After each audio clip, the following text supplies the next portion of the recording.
Tamper అయ్యే అవకాశం ఉందా? లేకపోతే ఇంకొక శాంపిల్ ఎందుకు చేయించలేకపోయారు?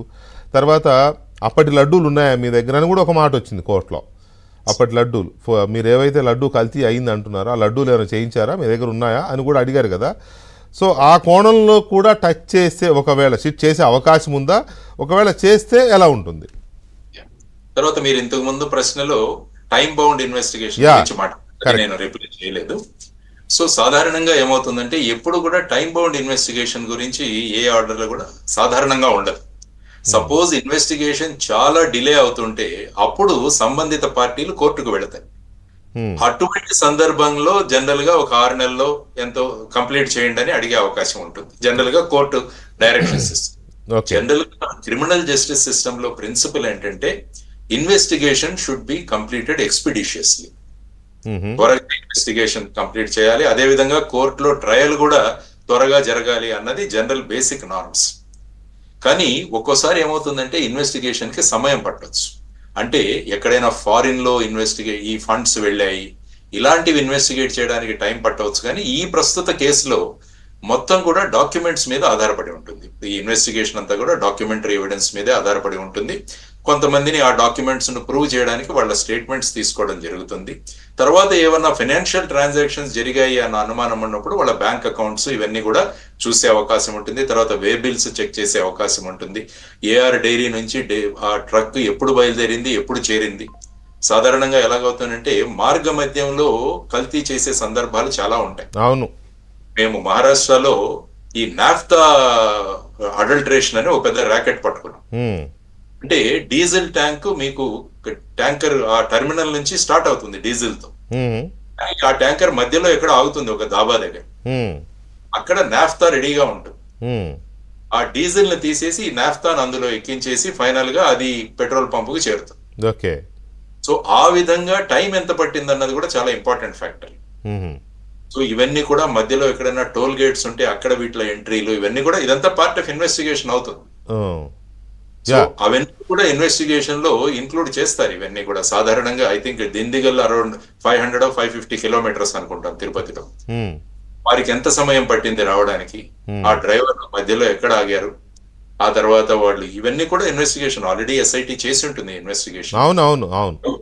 ఈ కొత్త ఎస్ఐటి కూడా ఇవన్నీ కూడా తీసుకుని వస్తారు. సో ఈ విధంగా ఈ ఇన్వెస్టిగేషన్ లో టైం బౌండ్ ఇన్వెస్టిగేషన్ దాని గురించి మీరు మాట్లాడారు. ఫాస్ట్ గా చేసేస్తే ఇన్వెస్టిగేషన్ చాలా ఎక్కువ సమయం పట్టకపోవచ్చు అన్నది నా అభిప్రాయం అండి. ఓకే, తర్వాత ఈ రిపోర్ట్ శాంపిల్ రిపోర్ట్ NDDB అనేది నేషనల్ డైరీ డెవలప్మెంట్ బోర్డ్ అనేది సెంట్రల్ గవర్నమెంట్దే. దాని మీద కూడా జడ్జి గారు మరి అది అనుమానం వ్యక్తం చేశారా ఏంటనేది తెలియదు. కానీ సెకండ్ శాంపిల్ చేయించారా అని ఒక మాట అనడం, ట్యాంపర్ చేయొచ్చు కదా అని. సో ఆ యాంగిల్లో ఎలా ఉండొచ్చు? సాధారణంగా ఎలాగుంటుందంటే ఇటువంటి హై ప్రొఫైల్ కేసెస్ అంటాం వీటన్నిటి. ఎందుకంటే తిరుపతి వెంకటేశ్వర స్వామి తర్వాత వారి లడ్డూ ప్రసాదం ఇవన్నీ కూడా జగత్ ప్రసిద్ధం. కరెక్ట్. బట్ వాటి గురించి ఎంతో మంది భావాలు ఇన్వాల్వ్ అయ్యింది అని చెప్పి కోర్టు ఆర్డర్ లో కూడా ఉంది. సో వారు ఆ సందర్భంగా మాట్లాడుతున్నప్పుడు కోర్టు అనేక మంది లాయర్స్, అనేక మంది పెద్ద పెద్ద వారు ఇందులో రిప్రజెంట్ చేశారు. చూస్తే అటు సాలిసిటర్ జనరల్ నుంచి, ఆ తర్వాత ముకుల్ రోహత్గి గారు, తర్వాత కపిల్ సిబ్బల్ గారు, వీరందరూ కూడా రిప్రజెంట్ చేశారు ఈ కేసు.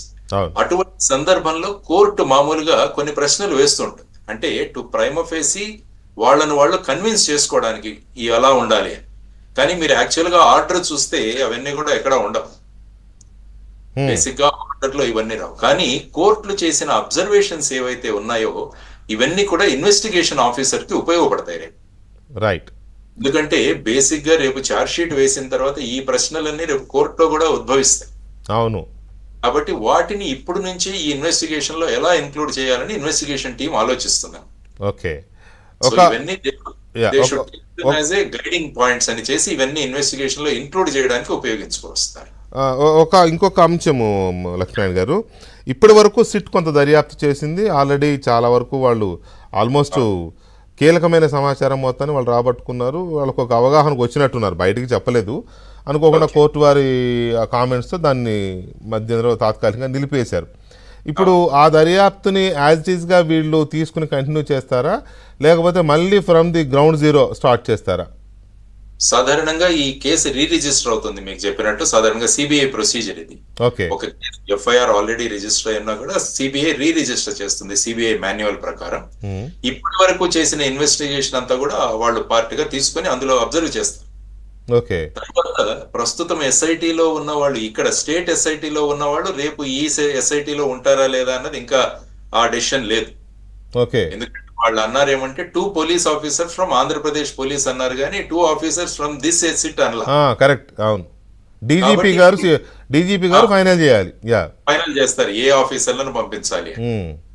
సో సపోజ్ సిట్ లో ఉన్న ఆఫీసర్లు కాకుండా వేరే ఆఫీసర్లు వెళితే ఈ సిట్ లో ఉన్న ఆఫీసర్లని ఈ కేసు అర్థం చేసుకునే వరకు సిబిఐ తర్వాత ఈ కొత్త సిట్ ఆలోచించి తర్వాత ఈ కొత్త ఆఫీసర్లు ఎవరైతే ఉన్నారో వారే కంటిన్యూ అవుతారు. ఓకే. ఓకే. ఆ విధంగా ఇప్పటి వరకు చేసిన ఇన్వెస్టిగేషన్ ను వాళ్ళు హ్యాండ్ ఓవర్ చేసుకుంటారు.